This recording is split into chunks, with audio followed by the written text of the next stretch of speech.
At Starbound, we tell stories the human way, not with artificial voices or AI slop. In the end, what's HFY without humanity? Subscribe to keep it this way. My name's Chikondi. Let's begin. Your healers are trying to sing a ruptured organ back together. The words, stripped of all poetry by the datapad's tinny translator, landed in the stale, recycled air of the cargo bay. Dr. Eli Willow didn't look up. He kept swiping through the glowing holographic energy maps projected above his palm. They pulsed with soft blues and gentle golds, intricate patterns swirling like a prog rock album cover from a forgotten century. To the woman standing before him, they represented the soul song of a dying monarch. To Eli, they looked like a pretty light show. "It's not singing," the woman corrected, her own voice a low, melodic hum that the translator flattened into a monotone flatness. She was cloaked, her face shadowed, but her posture radiated a desperate authority. "It is resonant persuasion, a coaxing of the body's orchestra back into harmony."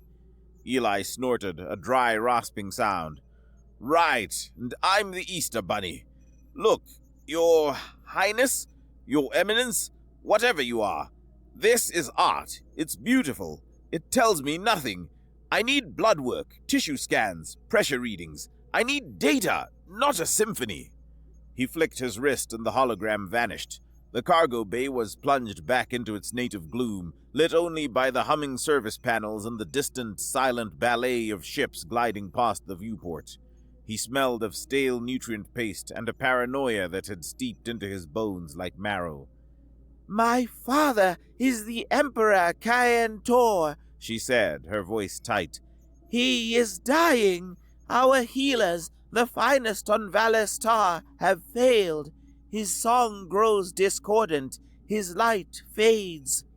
"His appendix burst," Eli said, rubbing his tired eyes. "Or whatever the equivalent is for silicon-based pseudo-reptilian. The scans you sent ahead of time, the ones with actual metrics, show a massive spike in internal toxins and a cascading organ shutdown. He's septic. Let me guess. Translator can't handle that one. It means he's poisoned himself from the inside. He's got a bag of poison rotting in his gut, and your healers are humming at it. It's not going to work." "To cut the flesh with unenlightened metal is blasphemy," she whispered, the words sounding like a catechism learned from birth. "It creates a permanent scar upon the soul, a discordant note that will echo for eternity, tainting its journey into the universal chorus." "Better a tainted journey than no journey at all," Eli countered. He leaned back against a crate, crossing his arms. The fabric of his worn ship suit was frayed at the cuffs. "I'm a surgeon, lady. A butcher, according to your definition. I fix broken machines, and the body is the messiest, most beautiful machine there is. But I can't do it with hymns and good vibes. I do it with a sharp knife and a steady hand." He paused, his gaze hardening. "And I'm not interested." A flicker of disbelief crossed her face. "The payment we offered—" "Isn't worth my life," Eli cut in. "No amount of credits is." He pushed himself off the crate, his movements suddenly agitated. "You people clearly did your homework on me, or you wouldn't be slumming it in this grease pit. So you know what happened on Charon 4. I performed an unauthorized procedure to save a military governor. An ingrate whose own family put the bounty on my head after I pulled him out of the fire. I'm done being the guy who gets executed for trying to save someone who's already a corpse by committee. Find another sucker." The woman, Princess Chevelle, took a step forward, the shadows shifting to reveal a face of elegant lines and piercing, intelligent eyes. She was young, but her expression held the weight of a collapsing world. She saw the raw nerves she'd just exposed, the deep, ragged wound of his past. "The Varden Compact are merchants and soldiers," she said, her voice steady. "They value assets. Their governor was damaged goods. They see a contract, not a life. We are not them. My promise is not a merchant's ledger. It is a royal vow." "Means nothing to me," Eli scoffed, but the comparison had landed. He hated that it had. Chevelle was silent for a long moment. A profound calculus turned behind her eyes. When she spoke again, her voice was stripped of its formal cadence. It was raw. "It is not just wealth," she said, her translator struggling to keep up. "We can offer you something else. Something I am told a man in your position values more than any currency." Eli's cynical mask remained firmly in place, but he was listening. "A ghost," she said. "A new identity. Biometric scrubbed from every database from here to the core. A new name, a new history, a new life. Untraceable passage to the outer systems, on a ship that will never be connected to you or to us. You will cease to be Dr. Eli Willow, fugitive. You will simply be free." He stared at her. It was the galactic equivalent of witness protection. It was the one thing he couldn't buy. He had been running for so long he'd forgotten what it felt like to stand in one place. Anonymity was a dream. A clean slate was a fantasy. She was offering him a resurrection. The memory of Charon 4, the frantic surgery, the governor's ungrateful eyes, the escape with alarms blaring behind him, warred with the promise she was making. His paranoia screamed at him that it was a trap. His exhaustion whispered that it was the only way out. "You want me to commit the ultimate sin on your emperor," he stated, testing the reality of it one last time. "I want you to save my father's life." Eli let out a long, slow breath. The price was his life if he failed, but the reward was getting it back. "Fine," he said, the word tasting like rust and surrender. "But I have conditions, non-negotiable." He began to pace the small confines of the bay. "I'll need a place to work, secluded, shielded. I'll need access to your palace's power and data conduits. Don't worry, I'll handle the interface. And I need tools." He stopped and tapped a command into his datapad, projecting a new set of schematics between them. They were not pretty lights. They were cold, hard designs for clamps, forceps, scalpels, and retractors. "This is my basic exploratory kit. Standard issue. I don't know what I'll find in there, but I can't even begin to look without these. They need to be forged from a high-density, non-magnetic alloy. Sterile. You have artisans who can do this?" Chevelle looked at the brutal, functional shapes. They were instruments of violence. "We have metallurgists. It will be difficult. It will be blasphemy." "Your blasphemy, my problem," Eli said, dismissing the hologram. "And one more thing. I want half the payment up front. The credentials for the new identity. Not the ship, not the transport. Just the name. A little insurance policy in case your royal vow has an expiration date." It was a test of her sincerity, a demand born of a deep and earned mistrust. Chevelle met his gaze without flinching. "You will have it all. Get your things. You are coming with me."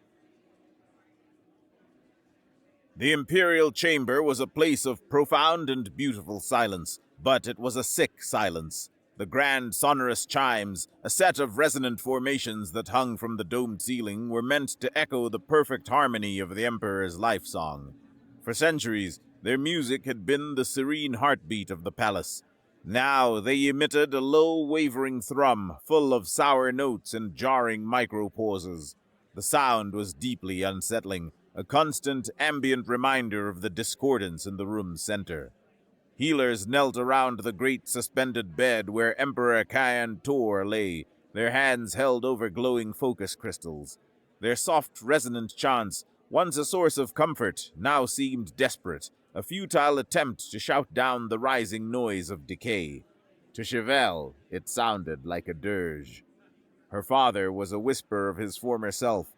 His long, elegant form was still. His vitreous skin, usually a vibrant, shifting pattern of light like a captured aurora, was now a dull, uniform gray. His breathing was a shallow rasp, each exhalation a painful victory against the inevitable. She remembered standing with him not a decade ago in the sunken garden. A rare, unseasonable frost threatened the prized singing orchids, flowers whose petals chimed with soft music when they bloomed. The royal gardeners, steeped in tradition, had wanted to cover them with ceremonial warming silks, a beautiful but wholly inadequate gesture. Her father had waved them off. He'd procured a canister of foul-smelling adhesive polymer from an off-world trader, and to the horror of the court, had begun spraying the tacky, ugly substance onto the delicate stems himself. "Some will call this ugly, Chevelle," he had said, his hands sticky with the compound. "They will say it insults the flower's spirit, but the flower cannot sing if it is dead. A true leader does not fear a truth that breaks a beautiful lie." The orchids had lived. Their song, when they bloomed, had never been sweeter. He had taught her to be this person, this heretic. He had forged the weapon that she would now turn on the very traditions he was sworn to uphold. Lord Vortain stood near the chamber's archway, a pillar of pious stillness. He placed a comforting hand on the shoulder of a weeping noblewoman, his own face a mask of sorrow. But his eyes, for a fraction of a second, flickered toward the empty throne at the far end of the hall, a flicker of calculation that was gone as quickly as it appeared. He approached Chevelle, his steps measured and grave. "The High Priestess says his song prepares for its final journey," Vortain said, his voice a rich baritone that filled the silence. He didn't look at Chevelle, but his words were aimed directly at her.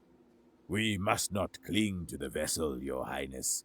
We must aid the soul in its release, that it might join the chorus, pure and untroubled." It was a political maneuver, as elegant and deadly as a duelist's blade. He was declaring the battle lost, positioning himself as the guardian of tradition who would guide them through the coming darkness. "It is a tragedy I know too well," Vortain continued, his voice taking on a new personal depth of pain. He glanced at the dying emperor. "It is just as it was with my Aliana. Her song grew faint. The healers said tradition was not enough, that a new progressive technique of radical resonance could restore her. An experiment." He shook his head, a genuine shadow of grief crossing his features. "Their hubris, their deviation from the proven path, it shattered her song completely. They promised a miracle and delivered only silence." Chevelle stared at him. She had never known the details of his wife's death, only that it was a great tragedy that had cemented his unshakable traditionalism. He wasn't just an ambitious politician. He was a true believer, forged in the fires of a personal hell. He saw Chevelle's desperation and feared she was making the same mistake that had cost him everything. "Deviation leads only to ruin, Princess," he said, his voice a low warning.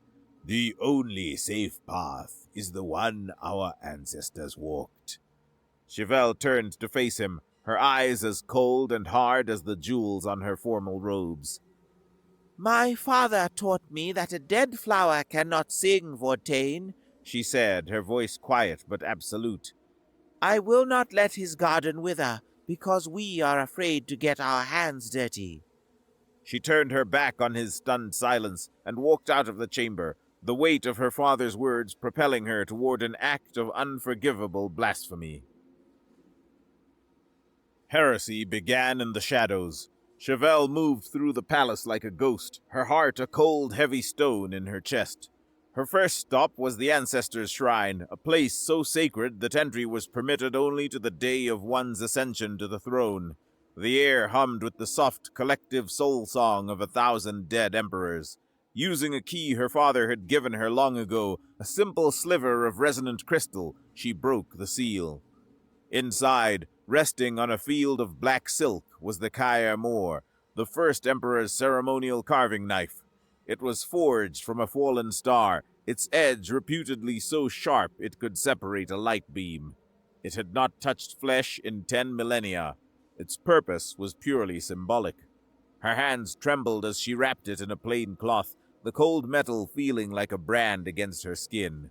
This, she thought, would be the human scalpel. Next, she descended into the lower city, her royal silks traded for the drab gray of a common artisan. She found her destination in a dusty, cluttered workshop smelling of scorched metal and coal. The artisan, a master metallurgist named Kiro, had been disgraced years ago for suggesting that metal alloys could be used to reinforce failing crystal conduits in the palace's energy grid. A practical idea, seen as a vulgar contamination. He didn't recognize her. She placed a small velvet bag on his workbench and pushed Eli's datapad across the scarred surface. The schematics for the profane tools glowed in the gloom. I need these, She said, her voice disguised. Forged to these exact specifications. The alloy must be dense, non-magnetic. You have 3 days. Kira scoffed, not even looking at the datapad. Such work requires rare materials, time. The price would be astronomical. Chevelle opened the velvet bag. Inside, nestled in the velvet, was the Starfall jewel, a pendant her mother had worn, said to contain the light of a dying nebula. It was a famous piece, known to all nobility, a historical artifact. It was Chevelle's most precious possession. The artisan's breath hitched. His eyes widened, first in awe, then in fear. He looked from the jewel to her shadowed face. This is the princess's jewel. To even hold this is a crime. The crime is mine, she replied, her voice firm. Your part is to be a craftsman. Can you do it? He stared at the gem, a queen's ransom, the kind of payment that could erase a lifetime of disgrace and bitterness. For a jewel like this? He rasped, his greed warring with his terror. I would forge a crown for a demon. He scooped the gem into his palm and quickly hid it away. 3 days. Her final act of sacrilege was the quietest. She entered the Temple of Sacred Forms, not as a princess, but as a thief. In a distillery, where healers crafted their complex mists, a single flask was kept under a stasis seal. It was a pure, highly concentrated alchemical fluid, a universal solvent used only to cleanse a focus crystal after a monarch's death. To touch it before its time was to invite ruin. Chevelle broke the seal. The soft chime of its violation echoed in the silent hall. She poured the volatile liquid into a plain container, the fumes stinging her eyes. It was the sterilizing agent the human doctor had demanded. A fluid meant to cleanse a soul's vessel was about to be used to wash a butcher's tools. Each sin was a prayer, each prayer a step further into the dark. In a cramped, disused maintenance locker smelling of overheated circuits and lubricant, Eli Willow was at war with a wall socket. The locker was his prison and his laboratory, a tiny bubble of grim human utility hidden within the opulent alien palace.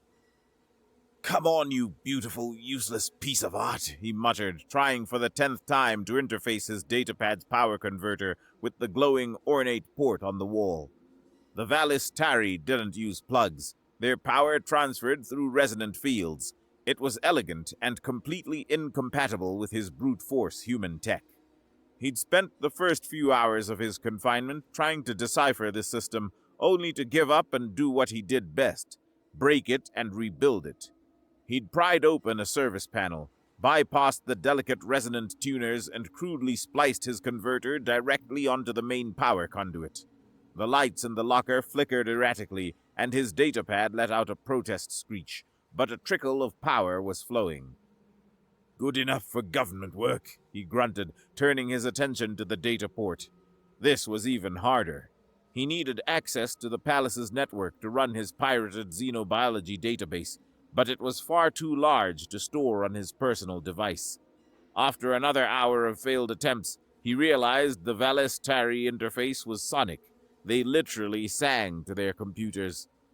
With a sigh of profound annoyance, Eli jury-rigged a microsynthesizer from his medkit's diagnostic tools and began the painstaking process of mimicking the command frequencies.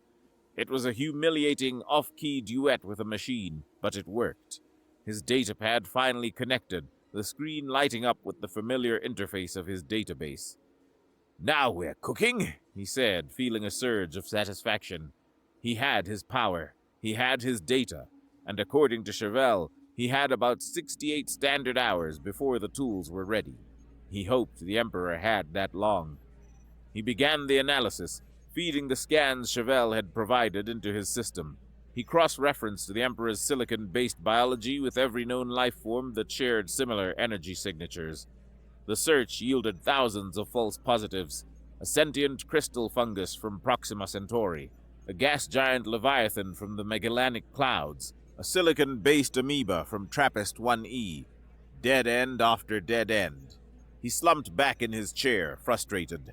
The pretty soul song maps were still scrolling on a secondary screen, their patterns shifting. He'd dismissed them as art, but out of sheer desperation, he started looking for anomalies, for breaks in their intricate symmetry. There, a small persistent flicker of static in the lower right quadrant, a discordant note. On a hunch, he isolated the pattern and ran a new search, not for a biological match, but for a structural one.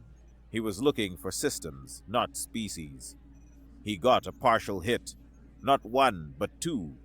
The first was from an obscure creature from the Vela X1 sector, a silicious, desert-dwelling reptilian with a hyper-efficient digestive tract. The second was from a completely unrelated file on a parasitic silicon fungus known to grow necrotic fluid-filled sacs. The computer hadn't connected them. They were from different phylums, different worlds. But Eli saw it. He overlaid the two schematics. The location of the fungal sac in one matched the location of the digestive organ in the other. It was a leap of logic, a synthesis of two disparate pieces of information that the algorithm had missed. "Bingo," he whispered, leaning so close to the hologram his nose almost touched it. A symbiotic relationship gone wrong. A parasitic sac, probably dormant for decades, had ruptured. He now had a target, a theory, and a terrifyingly improvised plan. He cross-referenced the Emperor's life signs with the progression of the fungal toxin. 72 hours, he murmured, give or take. That's when a secondary respiratory organ would fail. After that, no surgery in the galaxy could bring him back. The clock was ticking. He sent a secure message to Chevelle. Diagnosis confirmed. Necrotic sac, lower right abdominal quadrant. The general tools will have to do, but tell your forger to sharpen the scalpel. We're going to need it.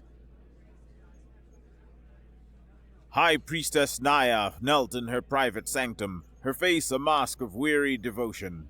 The palace chimes, audible even here, grated on her spirit, each sour note a personal failure. Her friendship with the late Empress, Chevelle's mother, was a bond that transcended even her sacred duties. The promise she had made on the Empress's deathbed, to protect Chevelle and Cayenne Tor always, was a weight that was crushing her. She had exhausted every ritual. In a private ceremony, she had tried to realign the palace chimes, hoping to coax the Emperor's song back to a pure tone. The largest chime had refused to resonate, remaining stubbornly silent. She had burned sacred incense, the smoke of which was meant to carry prayers to the universal chorus. The smoke had clung to the floor, heavy and inert. Desperate, she unsealed the sanctum's core. Before her floated the Emperor's primary focus crystal, a flawless fist-sized gem that pulsed with his faint, ragged heartbeat. It was the anchor of his soul song. As a final forbidden act, she prepared the rite of soul binding, a technique that would link her own life force to the Emperor's, feeding his song with her own. It had not been attempted in centuries, for it had never once succeeded. She placed her hands on the crystal, closing her eyes, gathering every shred of her energy, her will, her faith. "A promise is a promise, my dearest friend," she thought, a silent prayer to a ghost. She poured her life force into the crystal, a torrent of desperate hope. For a moment, the crystal flared, its light intensifying, the hum in the room rising in pitch. Naya felt a surge of exultation. It was working. Then, with a sound like a soul tearing, the crystal shrieked. A high, discordant wail of pure pain. A spiderweb of black fractures raced across its once perfect surface. The light died, replaced by a dull, sick-looking opacity. The hum collapsed into a dead silence. It was a catastrophic, undeniable failure. The string hadn't just loosened, it had snapped. Naya stared at the cracked crystal, the symbol of her ultimate defeat. Hope drained out of her, leaving a hollow space filled with grief. The promise she had made was dust. The sanctum door opened. Princess Shyvel stood there, her face pale, her eyes burning with a terrifying resolve. She wasn't pleading. She was delivering an ultimatum. She strode forward and placed her stolen treasures on the altar next to the ruined crystal. The star metal knife, the profane forceps, the flask of purifying solvent. Their way has failed, Chevelle whispered, her voice trembling not with fear, but with a cold, hard fury. The song is dead. The light is out. Tradition has offered him a beautiful death. I intend to offer him an ugly life. She looked from the tools to the high priestess's face. Now, Chevelle said, her voice dropping to a conspiratorial hush, we try mine. Naya looked at the face of the young woman she had sworn to protect. She saw the ghost of her mother's courage, her father's pragmatism. She saw the future of her people balanced on the edge of a butcher's knife. The choice between two betrayals, her faith or her most sacred vow to a dead friend. With a shuddering sigh that seemed to carry the weight of millennia, she made her choice. The Royal Transport Shuttle, Naya said, her voice raspy with grief. In the main hangar. It is a place of cold metal. No one will be performing rituals there. It will be suitable. The Royal Transport Shuttle was a masterpiece of Valestari design, its exterior shaped like a folded flower. But its med bay was a different world. It was a concession to off-world realities, an emergency stabilization and diagnostic bay. It was not an operating room. This is it? Eli asked, running a hand over a console.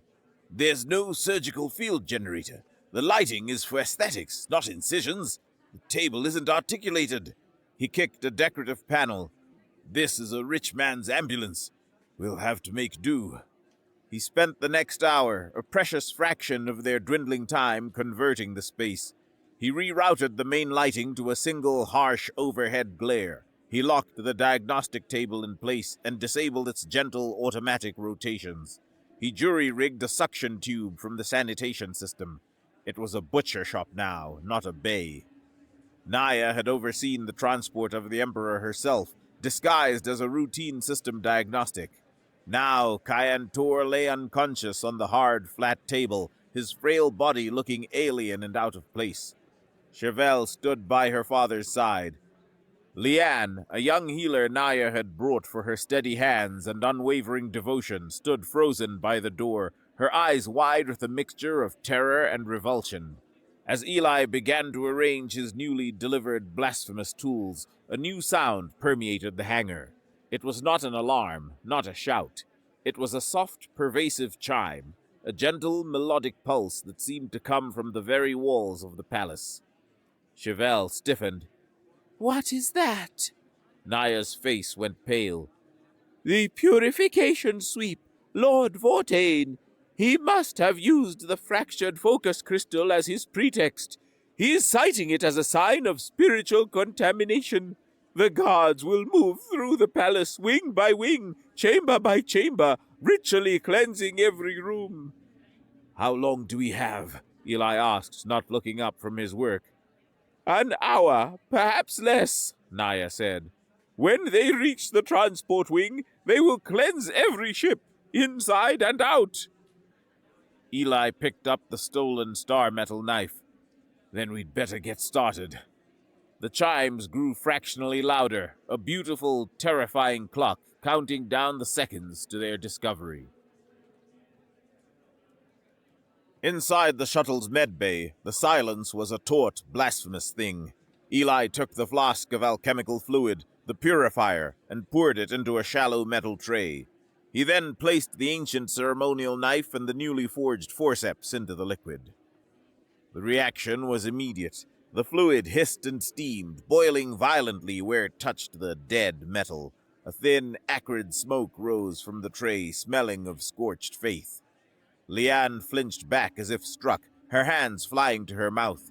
She began to whisper a prayer of warding, a desperate chant to protect her soul from the sacrilege she was witnessing. "It's clean now," Eli said, his voice flat as he pulled the tools from the hissing bath with a sterile clamp. But in Leanne's ears, the words twisted, echoing with the weight of the sacrilege she was witnessing. The human's flat statement was not what she heard. Her horrified mind supplied its own translation, a phrase of profound and terrible meaning. "It has been absolved." Chevelle laid a steadying hand on the young healer's shoulder. Breathe, Leanne. His ways are not ours, but his purpose is. Eli ignored them. He was in his element now. He activated the medbay's overhead scanner, a less poetic but far more useful diagnostic tool. It bathed the Emperor's body in a grid of pale green light, revealing the dark, angry mass in his abdominal cavity. It was exactly where his hypothesis predicted it would be. "All right," he said, more to himself than to anyone else. He took the star metal knife in his hand. Before he could make the cut, he froze, just for a second. A flash of memory. The governor on Charon 4, the accusations, the cold dread of the bounty hunter's gaze. His hand trembled almost imperceptibly. He took a breath, forcing the ghost back into its grave. Showtime. The first cut was a violation. From Eli's perspective, it was a perfect incision. The ancient knife was impossibly sharp, parting the Emperor's vitreous skin and the underlying tissue as if tracing a pre-drawn line. There was minimal bleeding, the strange silvery ichor of Valestari blood welling up and then sealing almost immediately at the edges of the wound, a biological quirk he was grateful for. From Leanne's perspective, it was an act of soul murder. She saw the cut not as a line, but as a violent tear in the fabric of the universe. The sight of that silvery blood spilling onto the cold, sterile table made her stomach heave. The floor tilted. "Breathe!" The human's voice was a sharp crack in the haze of her horror. "And hold that retractor, now!" An instrument was thrust into her trembling hand. The command, so alien in its directness, shocked her out of her panic. Her training took over. Her hands found their place, pulling back the edges of the wound. She was an accomplice. Eli nodded, not looking at her. "Good. Stay with me." He worked quickly. He located the diseased organ. It was a dark, swollen sac, just as he'd predicted. But there was a complication. "Damn it," he muttered. "It's fused to the primary nutrient vessel. The big one." In human terms, it was adhered to the aorta. One slip of the knife, and the Emperor would exsanguinate in seconds. The generalist tools she'd brought him weren't designed for this kind of delicate vascular work. "This is going to be tricky." His monologue was a stream of anatomical landmarks and surgical corrections, a language as foreign and terrifying to Leanne as the act itself. Suddenly, a new sound cut through their concentration. The chimes of the purification sweep had stopped. In their place came the sound of formal, resonant chanting, growing louder. It was coming from right outside the shuttle. "They're here!" Chevelle breathed. Eli froze, his hands deep inside the Emperor's body. A sharp rap echoed on the shuttle's outer hatch. "High Priestess," a voice called out, "we are here to consecrate the royal transport." Naya, who had been standing guard, composed her features into a mask of serene authority. She opened the door a crack and stepped out. Inside the medbay, the silence was absolute. Outside, they heard Naya's voice, calm and powerful. "Your diligence is commendable, Captain, but you are late. I have already performed the rite of consecration myself." "You, Your Eminence?" the captain asked, sounding confused. "It is not procedure." "The disharmony in the palace was great," Naya's voice boomed, a masterful performance. "I felt it necessary to see to the Emperor's personal vessel myself. Your efforts are needed in the West Wing, where the discordance still lingers." There was a pause. Eli could feel a drop of sweat carve a slow path down his temple. "As you command, High Priestess," the captain finally said. The chanting resumed, now moving away. Naya slipped back inside, her face drenched in sweat. Go, She rasped. now! The spell was broken. Eli's hand became a blur. He worked with a speed and ferocity that was terrifying. He severed the lost connection, lifting the blackened, swollen sack from the Emperor's body. He dropped it into a disposal bag with a wet slap. He moved to close the great vessel. He gestured to Chevelle. The silk, the thread you said was used to mend the sacred scrolls. Chevelle produced a spool of impossibly fine, shimmering thread. Eli threaded it onto a needle. I hope this stuff holds, he muttered. He began to stitch the great vessel closed with neat, even sutures. Then he turned to Leanne. Your turn. Close the outer layers. You know the anatomy better than I do. Just copy my knots.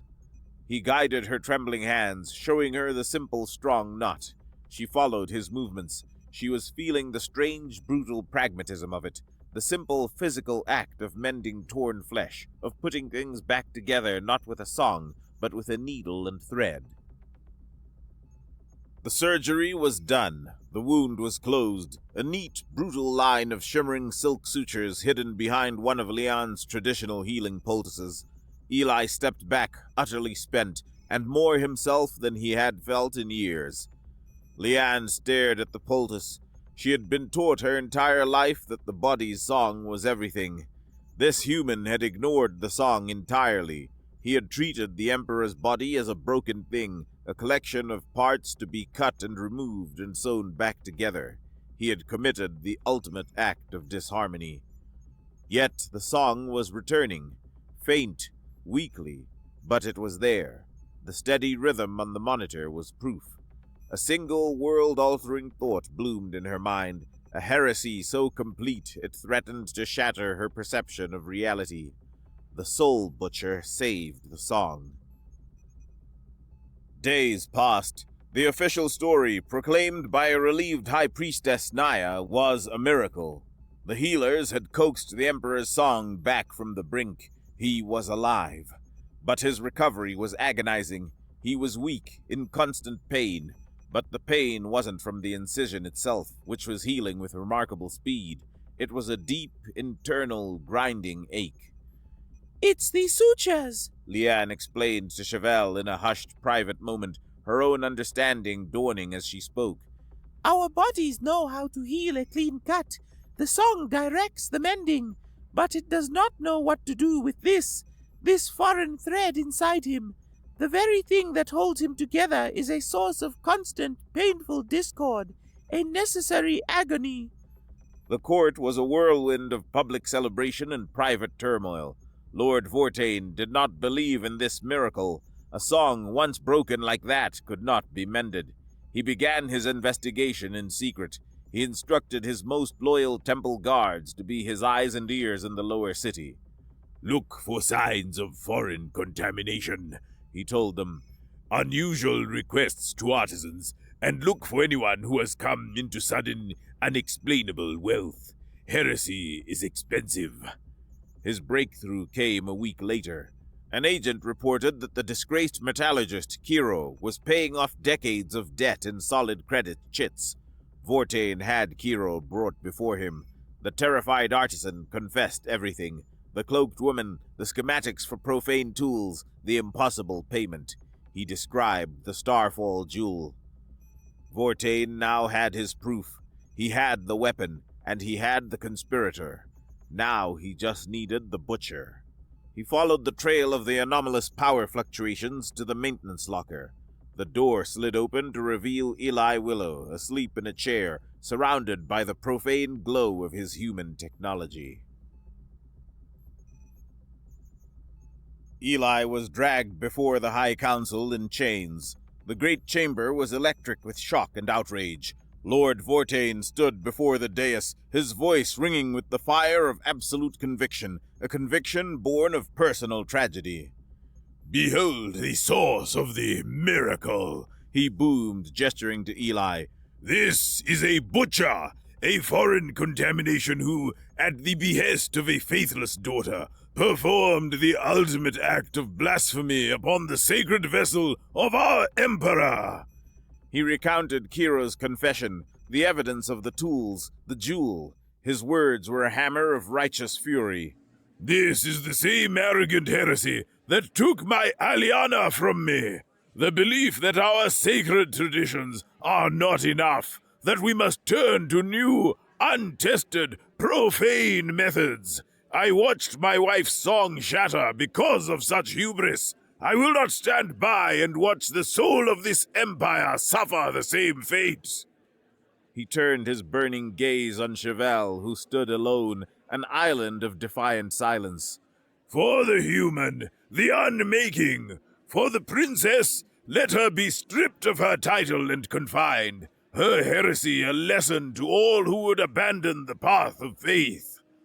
He was magnificent in his fury, his grief twisted into a weapon. The council was with him. The verdict was a foregone conclusion. As Vortain was about to pronounce the sentence, a commotion was heard in the Emperor's chambers. A monitor flickered to life, showing Cyan Tor, pale and gaunt, arguing with his attendants. He was pushing himself to his feet, grimacing in pain. He intended to intervene. Vortain saw it. He is not well. His mind is clouded by the desecration. We must act now, before his judgment is further compromised, he urged the council. Chevelle watched the monitor, her heart pounding. He wouldn't make it in time. His slow, agonizing walk across the palace would be too late. Just as the council members began to nod in agreement with Vortain, the great double doors at the far end of the chamber swung open. Silence fell. Emperor Cyan Tor stood in the entryway, leaning heavily on the arm of High Priestess Naya. He moved with a stiff, painful gait, one hand instinctively pressed against his abdomen. But his eyes burned with a regal fire. His presence was a thunderclap. He was the evidence of the crime and the embodiment of its success. He took a slow, deliberate step into the chamber, and the entire world of Valis Tar held its breath. The Emperor did not speak to Eli in a prison cell. He convened a private session of the High Council that evening. Eli stood in the center of the room, unchained but under guard. Chevelle, Naya, and a seething Lord Vortain were present. There are two truths in this room, the Emperor began, his voice raspy but firm. He looked at Vortain. There is the truth of the spirit, a truth of harmony and song that has guided us for millennia. It is a truth that gives our lives meaning, and a truth, Lord Vortain, that would have seen me eulogized by now. Then he turned his gaze to Eli. And there is a new truth, a truth of the physical, of bone and blood, of pressure and poison. It is a brutal, ugly, discordant truth that has left me in constant pain. He gestured to his abdomen. And yet, I am alive. He looked around the room, at the conflicted faces of his council. To execute this man is to deny the evidence of my own breath. To celebrate him is to declare 10,000 years of our faith a lie. To hide what has happened is to build our future on a foundation of deceit. None of these are the actions of a wise people. Then what is to be done? Vortain demanded. We cannot allow this blasphemy to stand as a precedent. It is the path to ruin. You are right, old friend, the Emperor said softly, and Vortain looked stunned. A path taken in desperation without wisdom or context is indeed a path to ruin. We cannot simply adopt this human's ways. His medicine has no concept of the soul. But, Chevelle interjected, her voice clear and strong, we can no longer deny the reality of the vessel. My father's lesson of the singing orchids. The flower cannot sing if it is dead. Perhaps the song and the vessel are two different things, requiring two different kinds of care. A murmur went through the council. It was a radical thought. The Emperor looked at his daughter, a spark of pride in his tired eyes. Perhaps they are. He turned to the council. I will not lie to my people, nor will I shatter their faith. We will create a new truth, a larger truth. The Emperor's proclamation was a work of political and spiritual genius. He stood on the great balcony, his voice amplified across the capital. He told the people that in his darkest hour, when the song had failed, a radical new form of healing had been used. Not a human sacrilege, but a lost art, rediscovered. The art of excising discordance, of treating the physical vessel so the soul's song could flourish. He announced the formation of a new order of healers dedicated to this art. He elevated a shocked but resolute Liane to be its first abbess, to lead the new school of thought. He brought forth the artisan Kiro, no longer disgraced, and commissioned him to forge new, consecrated instruments for this new healing art, blending tradition with pragmatism. Lord Vortain was offered a position of oversight to ensure the new order did not stray from spiritual principles. He was trapped. To accept was to legitimize the new way. To refuse was to brand himself a dogmatist, an extremist who cared more for old words than for his emperor's life. He accepted, his face a mask of cold fury. His power had been broken not by force, but by a more inclusive truth. And what of the human? The Emperor's proclamation was carefully worded. The off-worlder's knowledge, a dangerous tool without a spiritual context, had been instrumental. For his role in the affair, he would be given the reward he was promised, and a transport to the destination of his choice, his debt to the throne paid in full. Later, in a quiet antechamber, the Emperor, leaning on Chevel's arm, faced Eli. There were no guards. A transport is fueled in the main hangar, the Emperor said, his voice quiet but clear. The credentials for your new identity are on this data chip. All that we promised. You are free to leave, Dr. Willow, to become a ghost in the outer systems. Eli took the offered chip. It felt impossibly light. This was it, the prize, the freedom he had risked everything for. He could walk out of the palace, out of this system, and never look back. He would be anonymous. He would be safe. He would be alone, running a new diagnostic on a new alias. However, the Emperor continued, his gaze steady, I would ask you to consider another path. Eli looked up. Stay, the Emperor said, not as a prisoner, but as a teacher, as a founder of this new order. Your knowledge is a fire, and we would not be burned by it, but we could learn to harness its warmth. You would have a home here, a purpose. You would never have to run again. The choice is yours, a life of freedom or a life of meaning. Eli looked from the Emperor's tired, expectant face to Chevel's hopeful one. He thought of the young healer, Liane, her terror giving way to a fierce, pragmatic curiosity. He thought of the feeling of his hands working with purpose, of solving a problem that was more than just a broken machine. He was no longer a fugitive being hunted. He was a doctor being asked to heal an entire society. He closed his hand around the data chip, the sharp edges pressing into his palm. He had his life back. Now he had to decide what to do with it. In the newly consecrated teaching hall, which had once been a dusty, forgotten library, Eli stood before Liane and a dozen other young, curious healers. He had traded the freedom of the empty star lanes for the four walls of a classroom. He had chosen the gilded cage. But for the first time in a long time, the door was open, and he had no desire to fly out. He projected a holographic image from his datapad, a detailed diagram of a Vastari heart. A detailed diagram of a Valestari heart. "All right, listen up," he grumbled, his voice echoing in the quiet hall. "This is the primary circulatory pump. It's a machine, a beautiful, self-repairing, divinely inspired machine, whatever you want to call it. But it has plumbing, and sometimes the plumbing gets clogged." Leanne smiled, a genuine, brilliant smile. The first lesson had begun. The revolution would not be a civil war, but a long, difficult, and ultimately triumphant education. The battle for the soul of Valistar was over. The hard work of building its future was just beginning.